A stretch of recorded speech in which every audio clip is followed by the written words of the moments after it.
Assalamualaikum warahmatullahi wabarakatuh. Halo teman-teman, perkenalkan nama saya Karisma Putri Anggraini dengan NIM 2402100775. Saya berasal dari kelas baik C. Jadi teman-teman, dalam video ini saya akan menjelaskan materi tentang psikologi pendidikan. Jangan kemana-mana ya teman-teman, ikutin saya terus. Berdua menunggu di sini, berharap hujan tak berhenti. Tetes demi tetes basahi jalanan kota ini. Dengan dirimu ku di sini, sederhana tapi berarti. Senyummu tetap melingkari, teduh tapi beri. Jadi teman-teman, materi yang pertama ialah perkembangan dan faktor-faktor yang mempengaruhinya. Jadi teman-teman tahu nggak sih perkembangan itu seperti apa? Perkembangan itu adalah pertumbuhan dari segi fisik, dari segi emosional, dan dari segi ekonomi dan lain-lain. Sedangkan faktor-faktor yang mempengaruhinya itu tuh ada 3 teman-teman. Seperti faktor lingkungan, seperti faktor lingkungan keluarga, lingkungan sekolah, dan juga lingkungan sosial. Jadi teman-teman, contohnya itu tuh seperti seorang guru yang membimbing anak didiknya yang dari dulunya tidak bisa membaca jadi bisa membaca oleh karena dari bimbingan guru dan dari dukungan orang tua. Jadi seperti itulah teman-teman kira-kira dari materi yang pertama. Next, materi yang kedua. Jadi teman-teman, selanjutnya materi kedua. Materi kedua itu judulnya tentang belajar. Jadi teman-teman, ada nggak sih yang tahu apa itu belajar? Ya udah, harus kasih tahu aja ya. Belajar itu adalah proses perkembangan, peningkatan sikap, perilaku, keterampilan, dan karakter siswa atau peserta didik supaya lebih meningkat lagi. Contohnya seperti ada sebagian siswa yang tidak bisa belajar matematika, susah berhitung. Dengan kita belajar, dengan adanya proses pembelajaran, dia akan menjadi lebih paham dan lebih meningkat dan lebih cepat menghitungnya.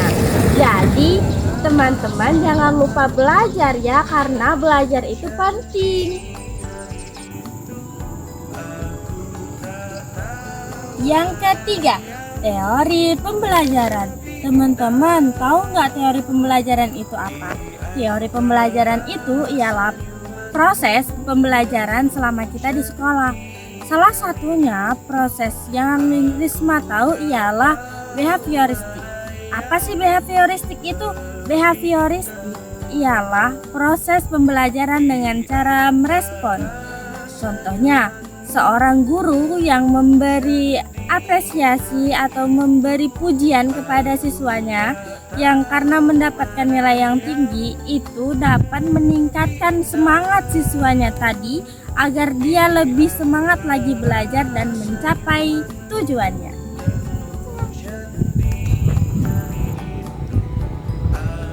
Yang keempat, intelijensi.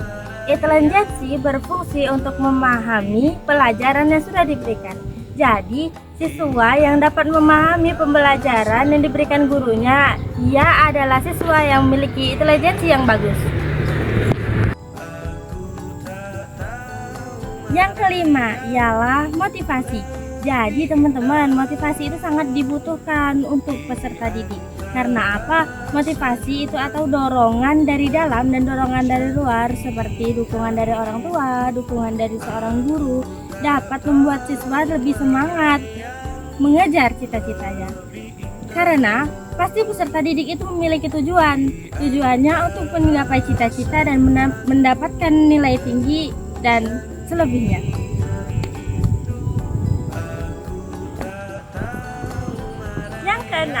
Yang keenam itu adalah memori.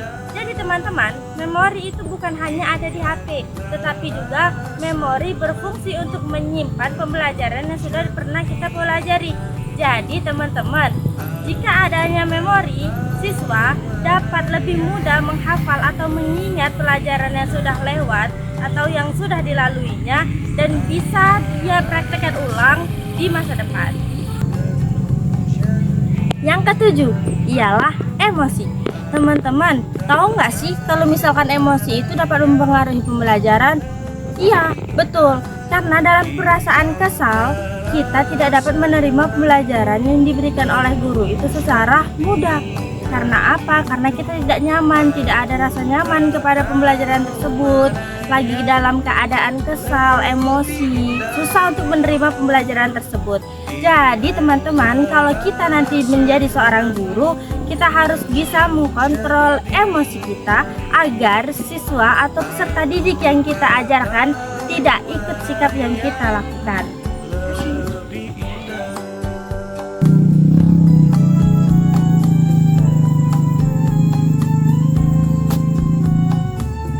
Jadi teman-teman, selanjutnya yang ke-8.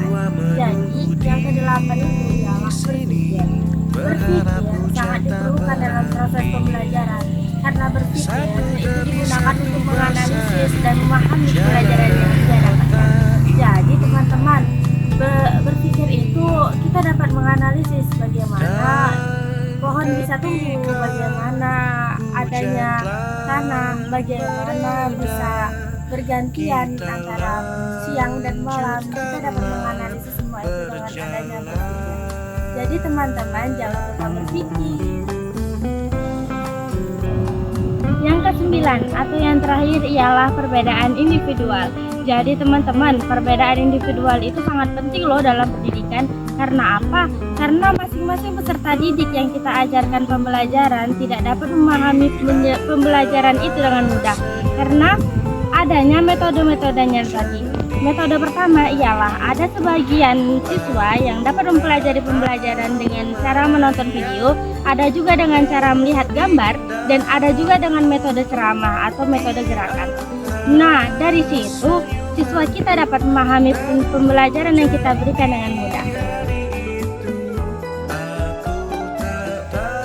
Mungkin itu saja video dari Risma dan semoga bermanfaat untuk teman-teman. Jangan lupa diamalkan. Terima kasih teman-teman sudah nonton video Risma. Wassalamualaikum warahmatullahi wabarakatuh.